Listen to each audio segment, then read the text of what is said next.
everybody. Welcome back to another episode of Get Ready, and excited to bring back my friend Derek Rydall, who has a very interesting topic to discuss with us about stuff going on in the world that has a few people doing some more tapping than they might have done otherwise. Have you tried it um, like this? yeah, exactly. I'm crossing my fingers while I tap. Um, so, real quick for anyone who didn't see the last episode, Derek Rydall is the best-selling author of Emergence: 7 Steps for Radical Life Change, The Abundance Project: 40 Days to More Wealth, Health, Love, and Happiness. His diverse background includes training top executives at Fortune 500 companies in empowered leadership and communications. He shares cutting-edge spiritual principles and success strategies to help you achieve financial freedom, master productivity and creativity, and live your greatest life's work at the highest levels of success. Welcome back to the show, Derek. Thank you. It's an honor and a pleasure to be here. So, when this concept that we're talking about is something that is very much on the minds of a lot of people is AI, Yes. which we've has been something that has been science fiction for quite a few years, and we've talked about it, and the films and the and Terminator and things like that, and it's been this thing on the edge, and now suddenly in the last couple of years it's really grown, and that requires something of us in order to handle it. Yes. So Yeah, it's probably about 2 years ago, maybe not quite. I was meditating. I'd always been interested in technology. I was a little tech nerd as a kid and very interested in programming. And I created a program. I don't know if anybody ever saw War Games with Matthew Broderick, where he hacks the computer and starts global thermonuclear war. Oops. would you like And to play a game? That's exactly. And so I was a kid and I basically created a program that simulated the same thing and freaked my mom out, who thought Men in Black were going to show up at the door. So I was very much into program. I could program anything. And then I got more interested in the brain. And then in school, I was going to become a neuroscientist or a brain surgeon, and was deep in the study of that, scholarship kid and all that. And then I had an experience that made me become more interested in the mind. And I became an artist. And then I got more into understanding the mindset and the power of the mind. And then I eventually had a near death experience that opened me up to something beyond the mind, beyond technology, beyond the brain, and even beyond the mind. We could call it the soul, the spirit, the true self. And that completely shattered my concepts and sent me on a journey of becoming a monk, and then eventually re-emerging into the world, and then kind of this recursive journey back to, okay, there's all this outer technology, starting even with the brain, but there's also all of this inner technology. And by inner, I mean, yes, mental, emotional, spiritual, energetic.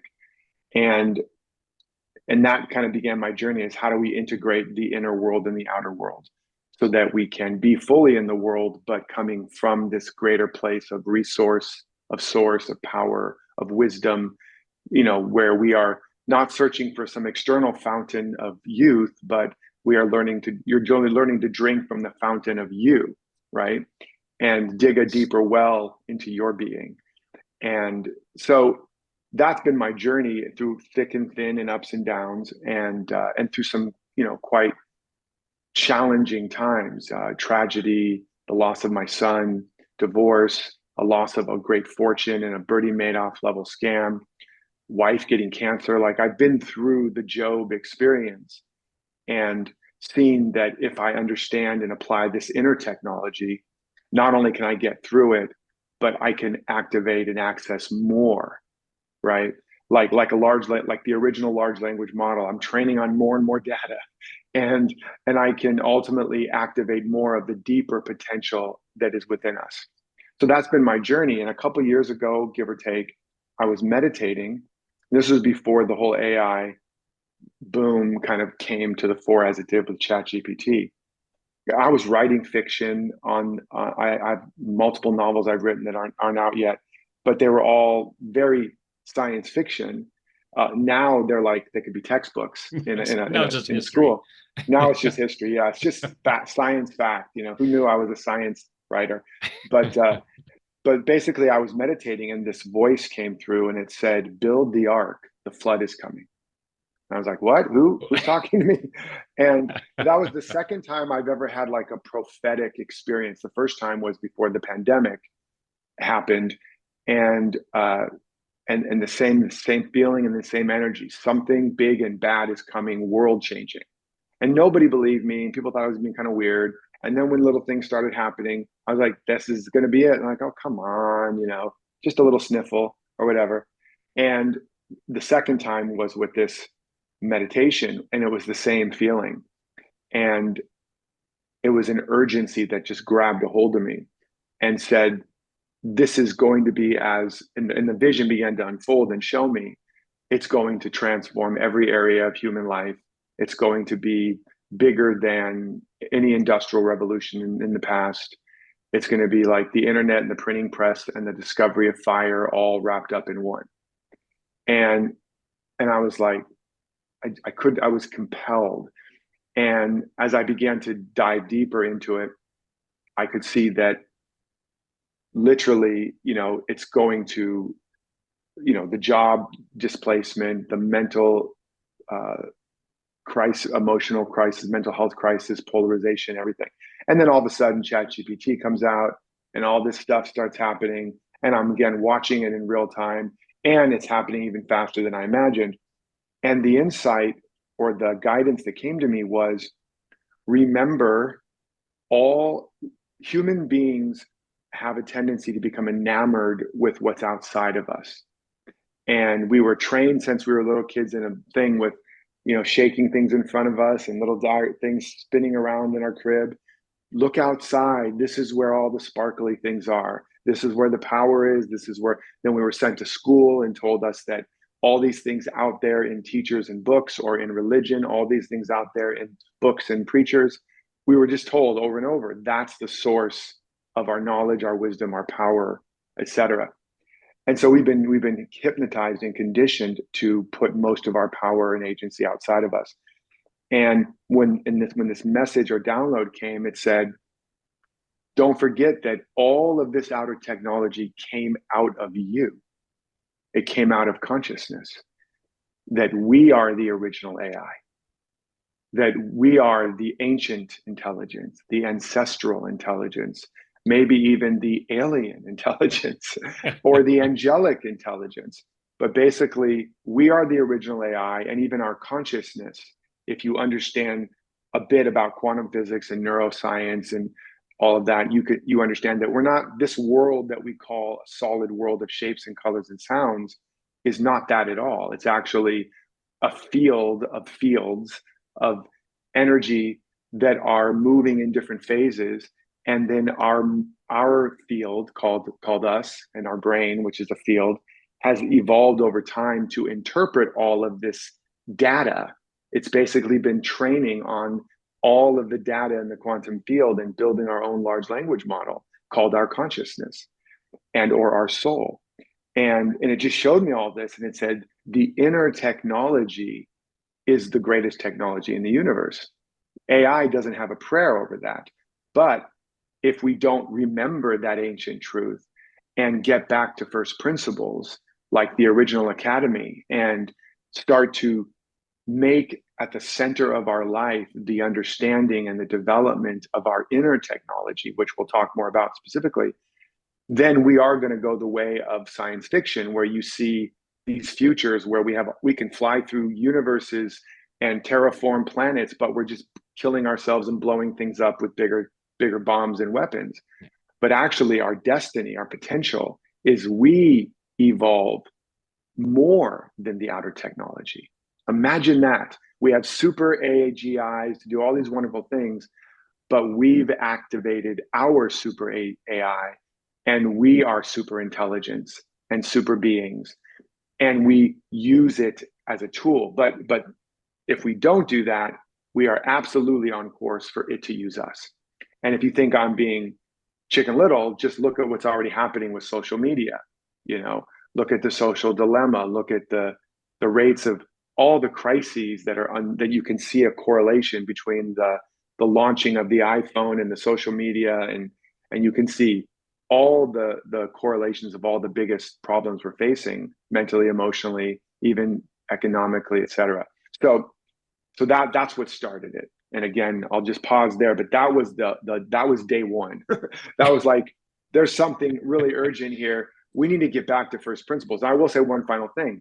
The original self-help or personal growth principle was know thyself, right? Above the Oracle of Delphi, it didn't say make 6 figures in 6 weeks or launch a 7-figure webinar or, you know, lose 5 pounds or, you know, become Instagram famous. It was know yourself. Yeah. And everything follows from there. And right now we know more about our technology than we know about ourselves, and it knows more about us than we know about ourselves. And when something knows more about you than you do, guess who's using who? So this isn't just a doom and gloom. We're all screwed. This is a No. it's not get scared. It's get ready. But it's Yeah, exactly. and you know, one of the things that we both resonated in was the idea of emergence and, you know, Yes. the inner masterpiece bringing out. And it's Yes, so the exactly. The whole Michelangelo method. Exactly. not know thyself is getting to know that part of us. We're so afraid of AI replacing us, like know that part of ourselves that can't be replaced. Exactly. That fear of Exactly. being replaced comes from you know, doubting what we're capable of and who we are. And just not knowing, you Yeah. know, because like you and I and the people that are probably listening are already way ahead of the game in the very simple sense of we have made it a priority or have a core value of knowing ourselves and more fully being ourselves, being true to ourselves, whatever that means. But you can't be true to a self you don't know. Right. So if you don't know yourself and you're trying to be yourself, what you're really doing is you're trying to be what it looks like out there is the thing you should be to be liked or loved or not hurt or not rejected. That's not the same as knowing what is really the pattern within the seed planted in the soil of your soul. And there is a pattern and there is a seed, like everything in the universe comes from a seed. There's a seed of perfection and purpose within us, but we have to come into integrity and alignment with that seed. We have to know it. A gardener can't successfully and sustainably grow all these different variety of things if she doesn't know what the seed is. She might give it too much water and kill it, not enough water, too much sun, not enough sun, et cetera, et cetera. So the first step is we have to know ourselves. It has to be at the center of our curriculum. Right now, what's at the center, even in education, I have lots of friends who have kids, young kids, or college kids, or even my own kids who are, you know, or child who's out of college even, and they're like, so many of the things they learned are rapidly becoming obsolete and will become obsolete. Right. Oh, you know, I learned reading, writing, and arithmetic, you know, or the STEM, you know, things. Become a computer engineer. Well, maybe not, right? You know, so it's very important that knowing ourselves is at the center of our education, whatever our age, and and that includes things like knowing, like every seed has a specific and unique purpose. What is your purpose? What is your passion? What is that which gives your life true meaning? And then what is your story? You know, your unique story is your unique soul's expression of that journey. So an AI will eventually be able to do everything a human can do better and faster, but it will not be able to do you specifically. So it's not just know yourself in a generality. I want to be an accountant. I want to make more money. I want to be a writer or whatever.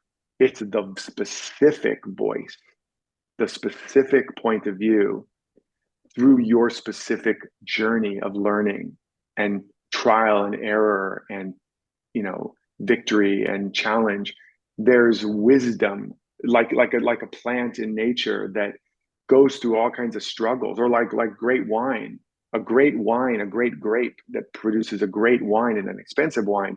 It is that because it's gone on a journey down through the soil, and it's had to struggle and break through clay and rock and wrestle with the roots and all kinds of, and that journey actually becomes encoded in the journey of the taste and of the wine itself. And that gives it the body and the dynamic and the value. And so, as we've been on a journey to understand, even if you don't know you've been on this journey, you've been on this journey.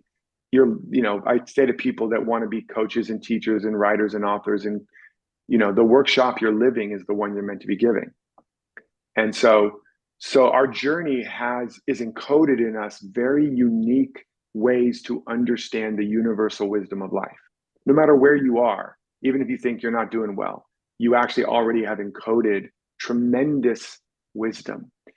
And as you grow even more and learn even more, as you bring more of that is uniquely and authentically you to whatever you do, AI will not be able to replace that. So that's how you become irreplaceable. And then the second thing is, as you know yourself and you make central the fulfilling of your deepest potential, then, which most people don't. Most people are just trying to get by, clock in, clock out, do what it takes, But as you do that, then you will be so good they can't ignore you. Yeah. But the idea of know thyself, it's not just you should, it's like, no, that's where the magic is. That's where, Totally. and so many people, it's like, know thyself. Nah, no Yeah. thanks. I'm just going to plod Yeah. along. And so, Or it, what does that mean? Like it's such right. a And so I want to avoid it. And so this, this pressure that's coming from the growth of AI is kind of like, well, you know what? Not knowing yourself may not be an option anymore. And so there's exactly. that sense of, and that's the case with so many of us as human beings, is we wait to do what would be really great for us until it's necessary. You know, Yeah. I'm not going to improve my diet until the doctor says you need to improve your diet. Yes. I'm not going to take this positive action until the pressure is on and I'm afraid. Yes. So Yes. rather than being afraid of this, looking at, oh, this is an opportunity, this is a nudge for me to go someplace that ideally I would have gone anyway, Yes. but was resisting it. So it may push folks past that resistance. 100%. I'm really glad you brought that up. Yeah, I mean, we've evolved. Evolution itself, the way evolution works up to the point where you are a conscious being with the potential for collaboration with life, is it does not change until it's life and death, right? It's like, the creature is like trying to walk around with one wing and I'm dead. Okay, that didn't work out. So the next generation tries it with another little thing, and then but it's through not mating, not procreating, and dying that it keeps going. Let's try a little different. And so it's running those experiments. And what we have the option, because we have the ability to think and to have metacognition, to think about what we're thinking and run thought experiments and try and endeavor and iterate, our thoughts can die so that we don't have to, right? Our ideas and our experimental attempts can die so that we don't have to. And these kind of conversations is a way for us to play with and think through and work out ideas and then implement them, so that we don't wait until we just get dragged along by the evolutionary forces of life into the scrap heap of history, right? And so this is an evolutionary moment. And like we were saying before we started, there's an urgency of emergence. Yeah. Don't wait till it's an emergency. And Stephen Covey, as I'm sure you and your listeners probably know who he is, who he was and is, he talked about the right order of priorities is important but not urgent, versus waiting till it's urgent and important, or distracting ourselves from the fear and the pain of the importance and putting it on urgent and not important, right? Or even not urgent and not important, just streaming, surfing and scroll of doom and whatever. Yeah. So yeah, so there's one way to change, which is to be dragged kicking and screaming along through pain and suffering and crisis. And that's just kind of part of the way we have to, it still seems to be. But we have a lot of potential agency to, if you resonate with this, if you resonate at all, even if you don't have to have the crisis, if you just resonate with the fact that knowing who you really are, knowing what you're made of and made for, uh, knowing your purpose, knowing your genius, and doubling down, because there's nothing more important than being all that you were made to be for your family, for your legacy, for the economy, and ultimately, in case there's any big, if you just get that, then just do that, just double down and dive into that, even if you're not sure if AI is going to be a big problem, because whether it is or not, you can't go wrong. So that's the thing there. But as you said, also, um, you know yourself is a, it's sort of a broad, general, and even scary thing, because it's kind of dark in there, right? It's like the joke of the guy, you probably heard this one. He's outside of his house and he's in the dark looking under a street lamp in these bushes, right? And he's looking for something. This neighbor comes along. Oh, I lost something here. I lost my key or whatever. And after like an hour or two, the neighbor's like, "Where'd you lose it?" And the guy says, "I lost it inside the house, but the light is so much better out here." Yeah. Right? So the light's better out here for right now. But if you go within, even if it's dark, eventually your eyes will adjust and you'll begin to see much more clearly. So so even though it's scary and hard, because we haven't been trained, again, probably many of your listeners and viewers have been, but there's an evolutionary inflection point we're bumping into right now where we can become human 2.0, or we can become the puppet of AGI. Yeah. Well, it's having that confidence that,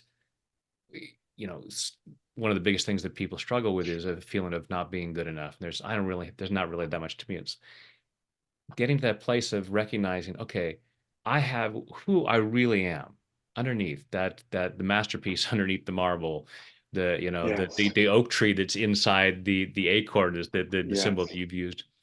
Yes. Um, is is powerful enough, brilliant enough to not just survive AI, but to Yes. thrive in this world.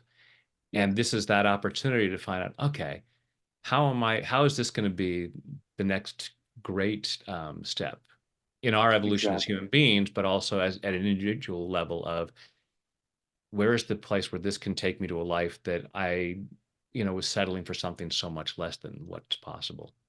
Exactly. That's what I was, yeah, alluding to, is even if you don't fully believe AI is going to be as bad as we think it could be, or an existential crisis. I don't fear Terminator level existential crisis. I fear, if we don't reclaim and double down on our humanity and on our meaning and on our purpose, that we don't need Terminator, we'll lose our humanity, right? We'll be living in virtual realities. We're already doing that to a great extent. And that's why there's a great meaning crisis and a loneliness crisis, and a growing epidemic of at least men who are signing up for female AI chatbots for their partnerships. That's already happening. The movie Her is no longer fiction.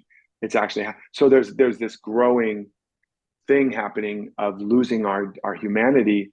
So whether you believe in that or not, as you said, the the positive way to approach it is, there's nothing better or more optimal for your life ultimately than what we're talking about, regardless of what happens. You'll just be even further ahead of the curve, so to speak, if you double down on yourself, on knowing yourself and knowing your potential.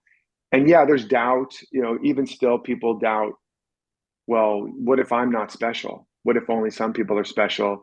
You know, I'm not like you guys or whoever. I'm not very talented at these things, or I'm not very creative. I'm just an accountant, or I'm just I read, I'm a radiologist. I read scans all day, which AI is going to do, whatever. Yeah. and or I'm a coach or a teacher, but I'm not as charismatic or linguistically talented or whatever some people might think. Yeah. And the spiritual principle there, as I know you know, is metaphysically, quantum physically, spiritually speaking, there's only one mind. There's only one infinite, omnipotent, omniscient, whatever terms you want to give it, the source of all the wisdom and all the genius and all the joy and all the love and all the beauty and all the abundance that has ever appeared as anyone, from Jesus to Buddha to Oprah to Elon Musk to whoever you idolize or admire, is the same mind that is in you. Yep.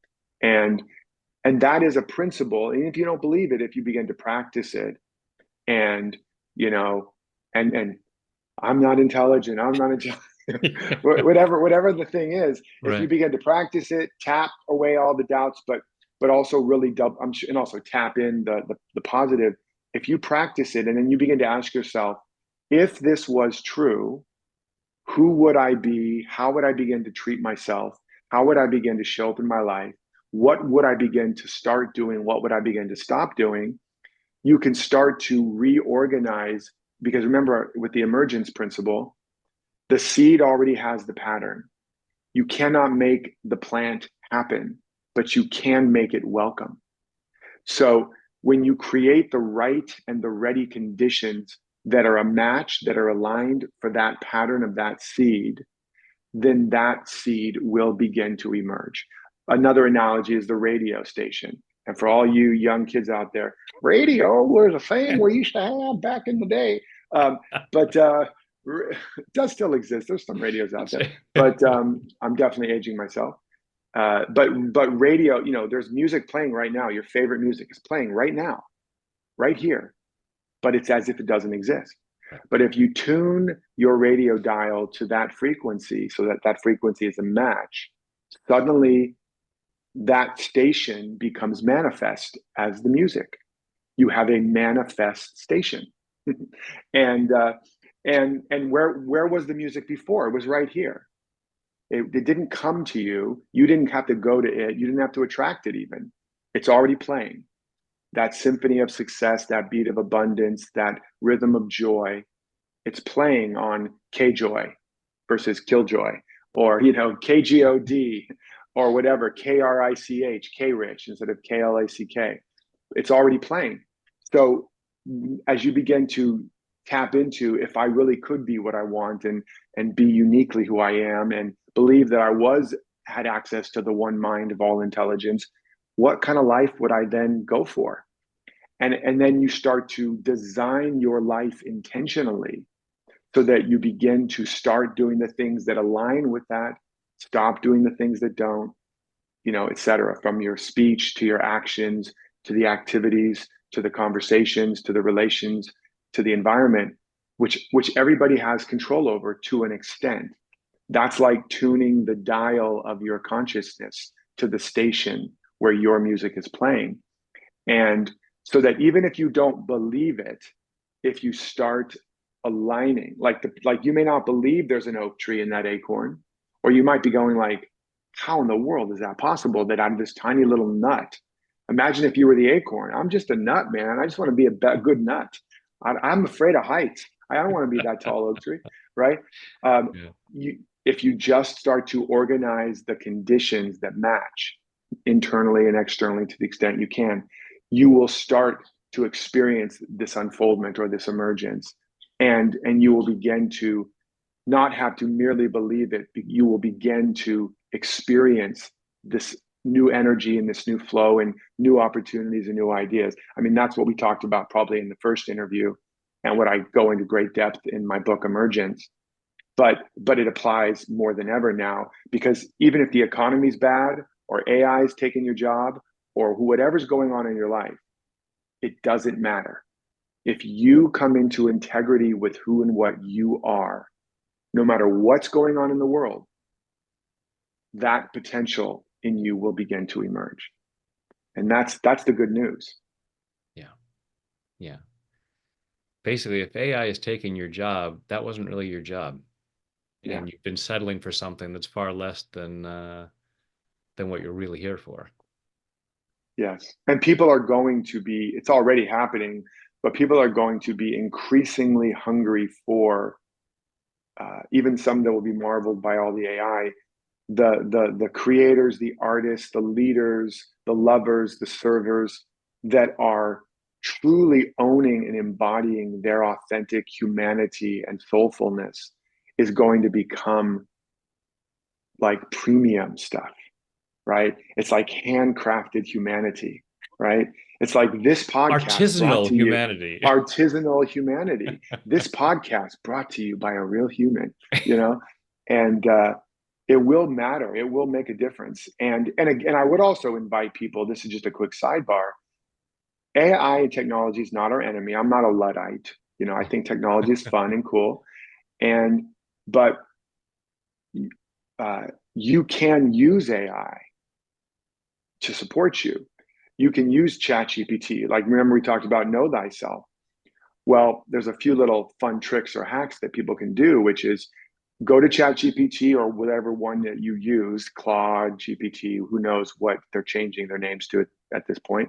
But, and open up and create special sessions. One can be your daily journal where you just journal and then you prompt ChatGPT, you know, to aggregate all of my journaling as I do it throughout the days, and then give me an analysis of what you're seeing in me. You know, I'm this kind of person. I'm da, da, da, da. And it'll begin to reflect back to you like a mirror to help you know more of what the meaning of all of these things you're putting in your journal are. So in that way, it becomes a coach in a pocket, a therapist in a pocket. You can even prompt it, you know, using the best in Jungian therapy or Freudian therapy, or you know, it might even, some of your information might be in there now, Brad. I hate to say it, or maybe it's good. Using the best wisdom of Brad Yates, you know, you tell me what's going on, and then you can also put your dreams in another session and let it become your dream interpreter. You can also share your life's journey and all your ups and downs and challenges and pains and desires and dreams, and in another session, and say, you know, and this is what I love and what I'm interested in and what I'm afraid of.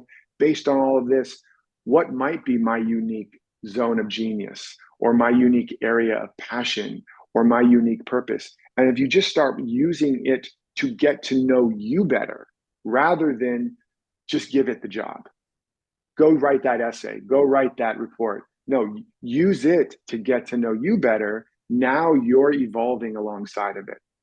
And then if you are going to use it for other things like writing and creating, do a draft and let it help you, you know, get over the blank page fear, but then look at what it's doing, learn from it, and now write your own version, and then put that back in a recursive kind of way. And in that way, you get to be a better writer. And then finally, you know, we all have arguments and debates, whether it's with our partner, our kids, our friends, or just in our mind with political pundits or something. Run those arguments with the AI. Make AI your debate partner and set it up. Say, you know, this is my argument with my wife. This is what I think.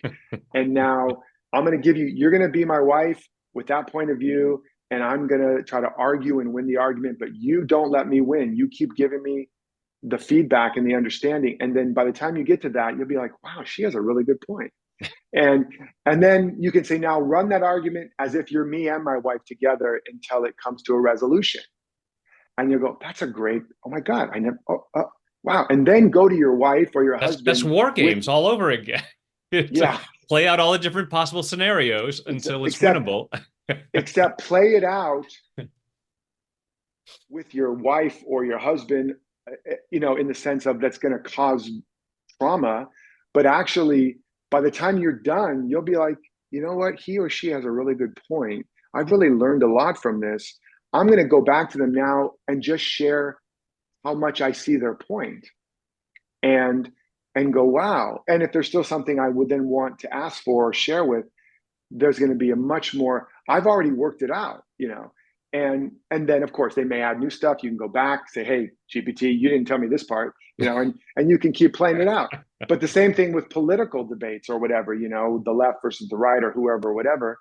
Run it out in there and you will get to understand your quote unquote opponents.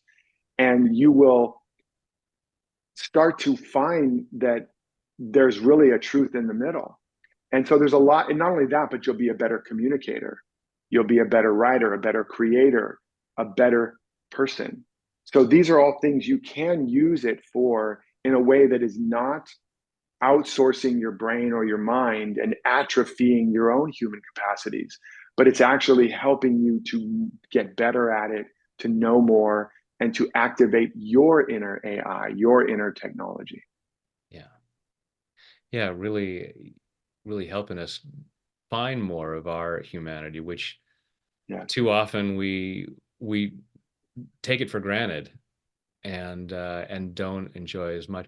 I was thinking earlier, but along this whole thing, did you ever see the Disney film Wall-E? Sure. Yeah, Sure. so when they're on the spaceship and they're Totally. looking at the screen, they're right next to each other, Totally. have become totally reliant. And That's an image that was an image that came to my mind when this was all happening. They're just like these slugs, just yeah, these bag of human, just uselessness, just wah, wah. And yeah, it's like Brave New World or whatever. They're just eating the soma and just in their little. There's nothing left of them but a brain in a vat with some entertainment and food that just keeps them going. That's exactly the danger. yeah. It's And real.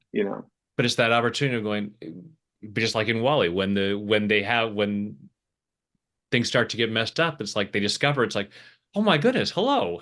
And they find it's like, Exactly. wow, this is so much more enriching.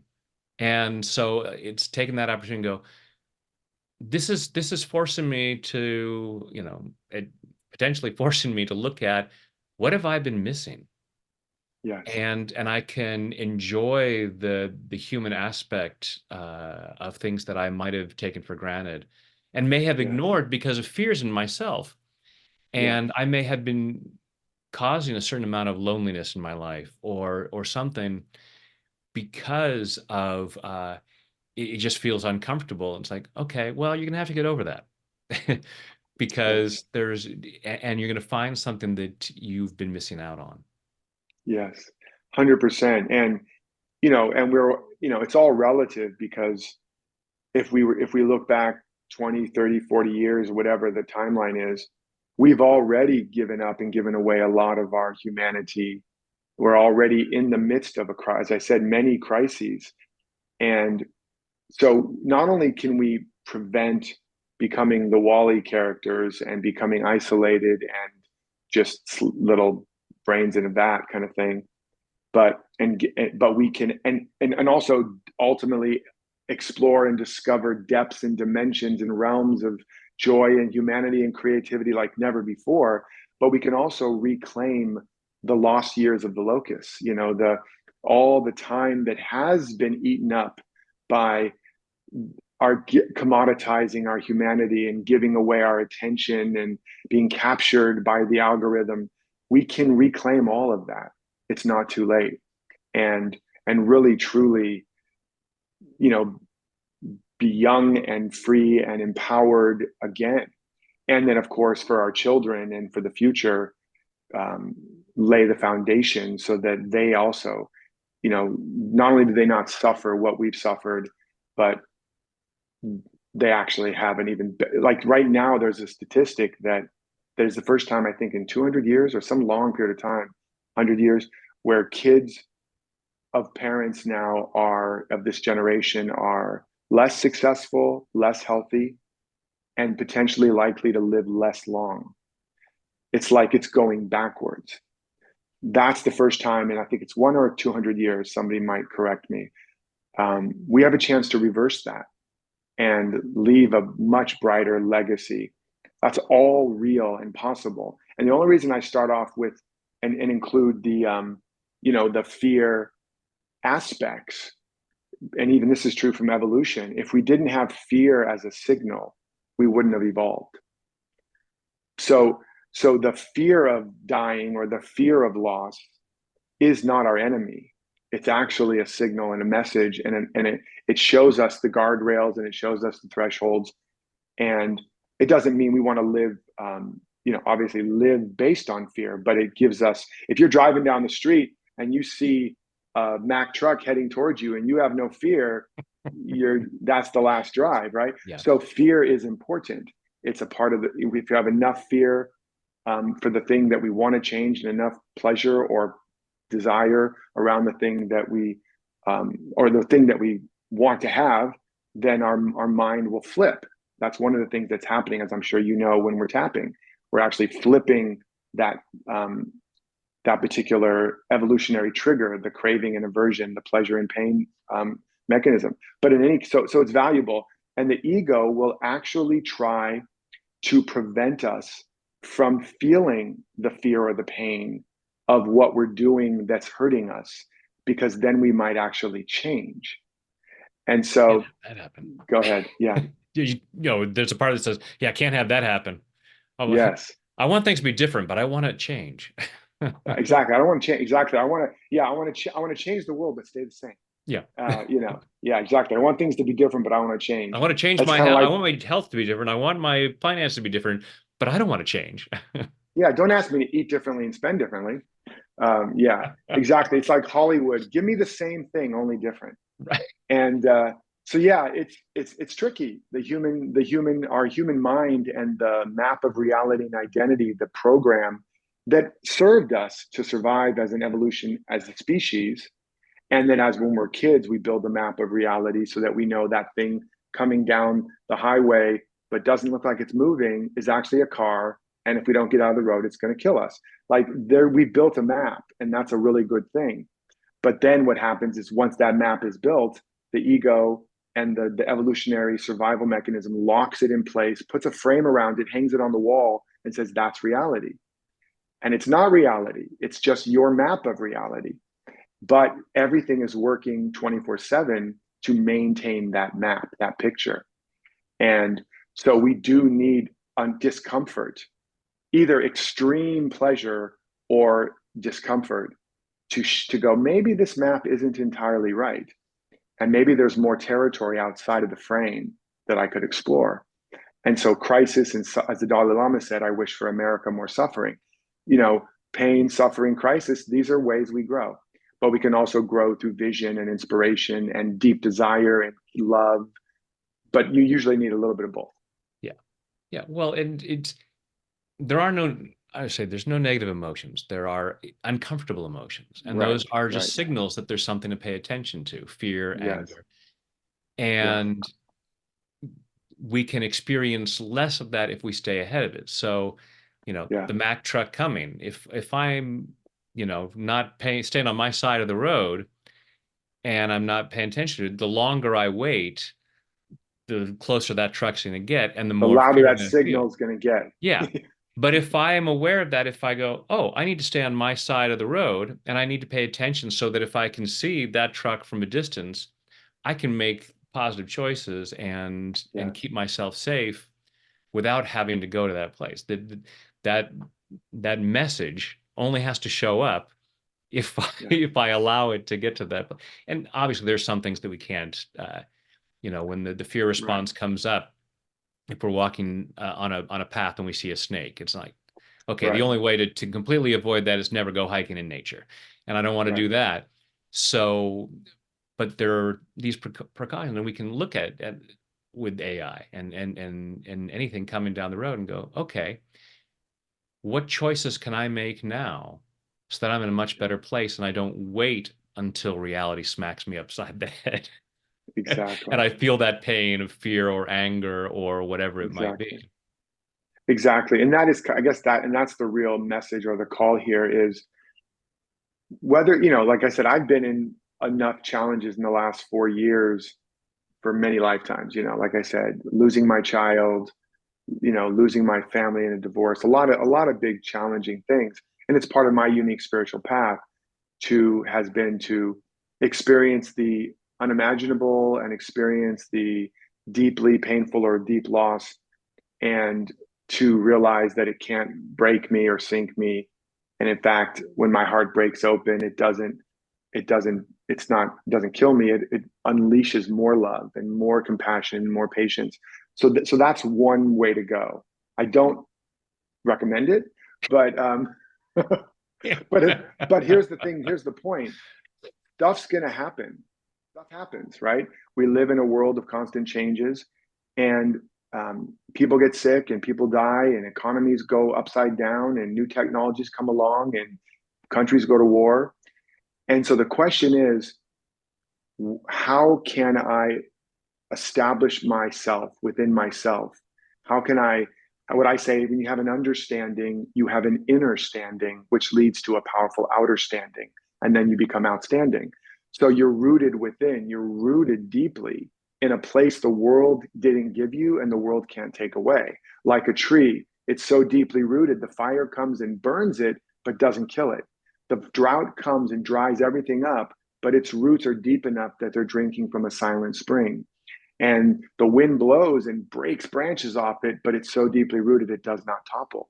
So there is a way to so anchor ourselves in who we really are, what we're really made of and made for, in this inner technology and in this deep well of our being, where even when the challenges come, because they will. I mean, Jesus was a pretty enlightened dude. He had a really challenging path. So did Gandhi, so did Dr. King, so did Mandela, so did Mother, etc.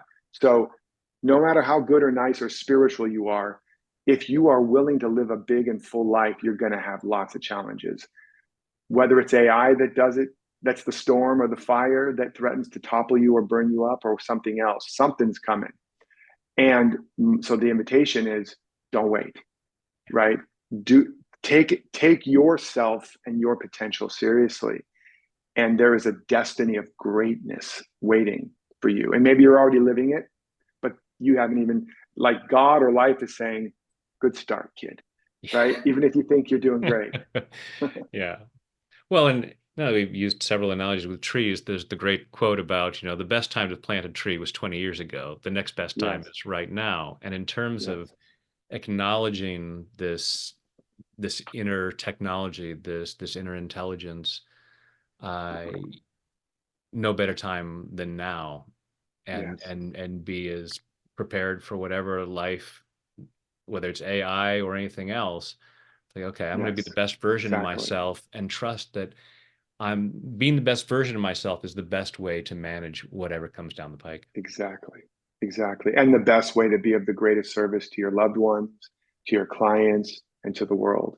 There's no better way. And all of this boils down to love, because love is the force that meets the needs of every seed in creation. And when you love yourself, what that means is you're willing to know what is the seed of creation in me and what does it need to flourish and to flower.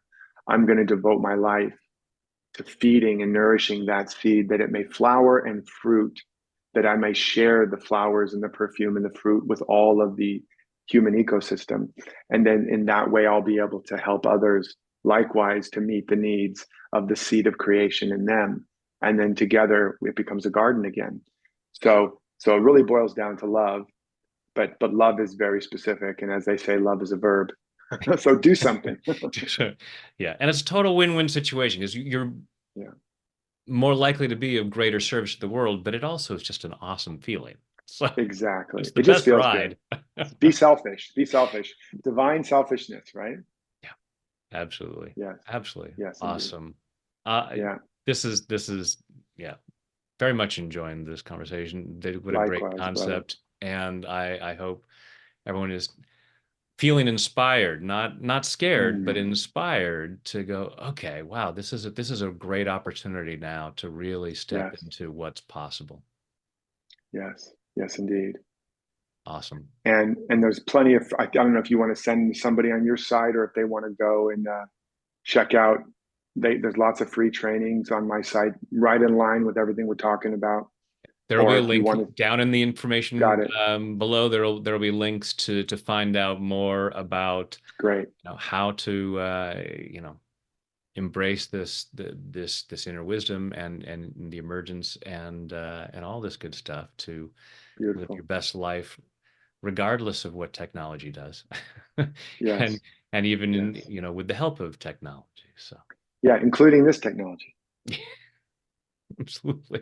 Just As tapping we were into what's joking, already there inside of us. exactly. If for those that are watching this with video, we were joking before, we got to find some new points. I'm like, here, you know, Actually, that's already a point here. Like, let me just find some extra Everybody, tap and make some extra technology, people. leave no point unturned, That's right. untapped. That's right. That's right. Just put me through a machine that just has all these little things on it, and it just like hits every point on the body, that kind of a thing. Go. I'm sure AI can come up with something like that. Yeah. Awesome. Well, thank you, brother. It's been an honor again. It's been great. And I really hope this serves. And I'm sending so much love and blessings to everybody that's listening or watching. We're in this together. Indeed.